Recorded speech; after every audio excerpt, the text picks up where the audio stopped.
ይድህን እስከ መጨረሻው የሚጸና እስከ መጨረሻው የሚጠብቅ እስከ መጨረሻው ባለበት ጸንቶ የሚቆም እሱ ይድናል። ይሄንን ቃል ያስተማረን የነገረን መድኃኒታችን ጌታችን ኢየሱስ ክርስቶስ ነው። ክብር ይግባውና የዘገበልን የጻፈልን ደግሞ ቅዱስ ማቴዎስ በወንጌሉ ምዕራፍ 24 ቁጥር 13 ላይ ነው። እንግዲህ በቤተ ክርስቲያን አባቶች በሊቃውንት ትምህርት ጽናት ወይም መጽናት ምስጢረ ሃይማኖት ነው። የእግዚአብሔር ቤተሰቦች ያልጸና አይድንም። መጽናት ወሳኝ ነገር ነው። የጽናት ትምህርት በቤተ ክርስቲያናችን እንደ ምስጢረ ሥላሴ፣ እንደ ምስጢረ ጥምቀት፣ እንደ ምስጢረ ሥጋዌ እንደምንማራቸው በምስጢራተ ቤተ ክርስቲያን ደግሞ እንደ ምስጢረ ተክሊል፣ እንደ ምስጢረ ንስሐ ያለ ጥልቅ የሆነ ትርጉም ያለው የድህነታችን የዘላለማዊ ርስት የመውረሳችን በመንገዳችን ላይ ሁል ጊዜ ጸንተን የመኖራችን ዋና ምስጢር የሚገለጸው በመጽናት ነው። መጽናት ብዙ ትርጉም አለው። በተለይ በዛሬው ዕለት የቅዱስ ሚካኤልን በዓል ስናከብር በድርሳን ውስጥ የተገለጹልን ሁለት የጽናት ትምህርቶች አሉ። እነሱን መሰረት አድርገን እግዚአብሔር እንደፈቀደ መጠን አጭር ቆይታ እናደርጋለን። መጽናት ምንድን ነው? ለመጽናትስ ምን ያስፈልገናል? በመጽናታችንስ ምን እናገኛለን? የሚለውን ቤተ ክርስቲያን ሊቃውንት ከጥንት ጀምረው ያስተማሩት ነው። ወደ ዓለም ለመሰደዳችን፣ ከገነት ርስታችን ለመውጣታችን፣ ከክብር ከማዕረጋችን ለመውረዳችን፣ እግዚአብሔርን የምንመስልበትን ጸጋ ለማጣታችን ዋናው ምክንያት አለመጽናት ነው።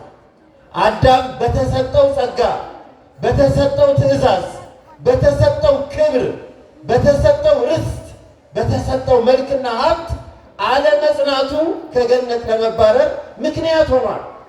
አዳም ቢጸና ኖሮ በቀረችው ትንሽ ጊዜ ጸንቶ ቢቆይ እግዚአብሔር ያዘዘውን፣ እግዚአብሔር ያለውን፣ እግዚአብሔር አታድርግ ብሎ የነገረውን የሰራለትን ስርዓት አክብሮ ቢኖር ኖሮ ሞትን ባላየ፣ ከገነትም ባልተባረረ፣ ከርስቱም ባልተፈናቀለ፣ ከማዕረጉም ባልተሻረ፣ መልኩም ባልጠፋ ነበር።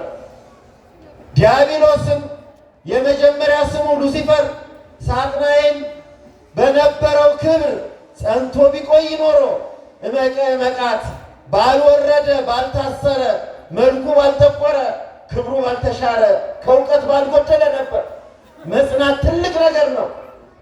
መጽናት ትልቅ ምስጢር ነው። የእግዚአብሔር ቤተሰቦች በሃይማኖት መጽናት፣ በምግባር መጽናት፣ በደግነት መጽናት፣ በስርዓት በቀኖና መጽናት፣ በአገልግሎት መጽናት፣ በአምልኮት እግዚአብሔር መጽናት አባቶቻችን እነዚህን ምስጢር ዘርዝረው ጽናትን ጽና ሃይማኖት በሃይማኖት መጽናት በሚል ምዕላዳቸው አስተምረውናል። ጌታችንም የመጨረሻውን ቀን ፍርድን የሚሰጥበት፣ ዓለምን የሚያሳልፍበት፣ ምድር የምትጠፋበት፣ ሰማይ ተጠቅልሎ የሚሄድበት፣ በሙታንና በሕይወት ላይ በሕያዋን ላይ የሚፈርድበትን ቀን ሲነግር ሲያስተምር ለሐዋርያት የሰጣቸው ዋና ምሰሶ ዋና ማስተማሪያ እስከ መጨረሻው የጸና ይድናል የሚል ነበር። መጽናት ግዴታ ስለሆነ መከራ ይመጣል፣ ስደት ይመጣል፣ መፈናቀል ይመጣል፣ ብዙ አይነት ችግር ይመጣል። መንግስት በመንግስት ላይ፣ ህዝብ በህዝብ ላይ ይነሳል፣ ፍቅር ይቀዘቅዛል፣ አሳቾች ይመጣሉ።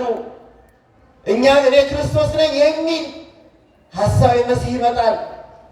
ታይቶ ተሰምቶ የማያውቅ በሰው ልጆች ላይ እጅግ ብዙ ግፍ ይደርሳል። ይህን ሁሉ ግን ታግሶ ጸንቶ የሚቆይ እሱ ይድናል አለ። መጽናት ማለት አባቶቻችን ከነገሩን ትምህርቶች አራቱን ላንሳ። አንደኛው መጽናት ማለት አለመሸነፍ ማለት ነው። አለመረታት፣ በጎ ነገርን ይዘን ቅድስት እናት ተዋህዶ ሃይማኖትን ይዘን ምግባርን አለመስረቅ፣ አለመዋሸት፣ አለማማት እነዚህን የመሰሉ ትላልቅ ምግባሮችን ይዘን ሳንሸነፍ ለዓለም መደለያ፣ ለስጋ መደለያ፣ ለአምሮታችን፣ ለስልጣን፣ ለዝና፣ ለገንዘብ ሳይሸነፉ መኖር ማለት መጽናት ነው። አለመረታት፣ ጸንቶ ቆሞ መገኘት፣ ጸንቶ በርትቶ መገኘት። ለብዙ አምሮት፣ ለብዙ ድካም፣ ለዚህ ደካማ ሥጋ፣ ለዚህ ደካማ ዓለም፣ ለዚያ ለተሸነፈ ሰይጣን፣ ክፉ ትምህርት ለሚያስተምሩ መናፍቃን ሳንሸነፍ ጸንተን መቆየት ጽናት ይባላል። አለመሸነፍ፣ አለመረታት ግን ለበጎ ነገር ነው። አነሳዋለሁ በኋላ። አንዳንዶቻችን ለክፉ ነገር እንጸናለን፣ ለበጎ ነገር አንረታም። እሱን አይደለም፣ በጎ ነገር ይዘን ለክፉ ነገር አለመረታትን ነው መጽናት። ክፉ ሐሳብን፣ ክፉ መመሪያን፣ ክፉ ሃይማኖትን፣ ክፉ ልምድን ይዘን አንለቅም የምንለው ያንኛው ለክፉ መጽናት ነው። የእሱ ዋጋ መጨረሻውን እናየዋለን። ያ ዋጋ ሞት ነው። ያ ዋጋ እልቂት ነው። የዚያ ዋጋ ዘላለማዊ